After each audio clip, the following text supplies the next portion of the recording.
ఈరోజు మనం చెప్పుకోబోయే కథ ఆలోచనలేని తెలివి. ఒక ఊరిలో నలుగురు స్నేహితులు ఉన్నారు. వారు విజ్ఞానంతో పాటు తమ పోషణ కోసం ఇతర కళలను నేర్చుకోవడానికి బయలుదేరారు. వారు ఒక గొప్ప యోగికి సేవలు చేసి ఆయన అనుగ్రహంతో కొన్ని మానసిక శక్తులను, విద్యలను నేర్చుకున్నారు. నలుగురిలో ఒకడికి విరిగిన ఎముకలను జతచేసే శక్తి అబ్బింది. రెండోవాడు తగిలిన గాయాలను మాన్పించే శక్తిని నేర్చుకున్నాడు. మూడోవాడు రక్తనాళాలలో రక్తాన్ని ప్రసరింపజేయగల నేర్పును పొందాడు. నాలుగవవాడు ప్రాణం పోసే విద్యను సాధించాడు. ఈ నలుగురు 4 దివ్యశక్తులను పొందగలిగారు. ఆ తరువాత గురువుగారి వద్ద సెలవు తీసుకుని వారు ఇంటి ముఖం పట్టారు.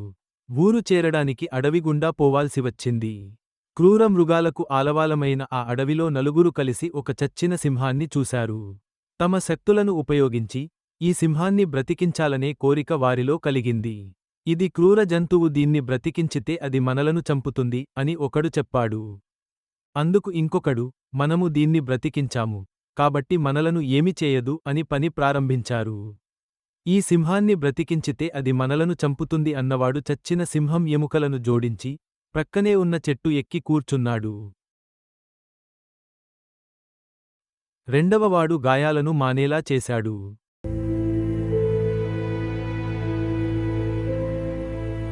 మూడోవాడు అబ్బిన విద్య రక్త ప్రసరణ కలుగజేశాడు.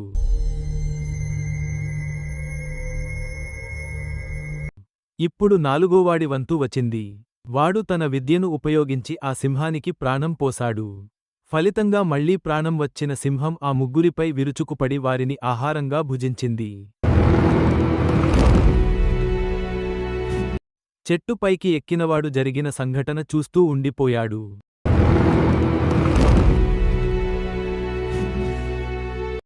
నీతి, తెలివి లేని బలం, విద్య అనర్థాలకు దారి తీస్తుంది.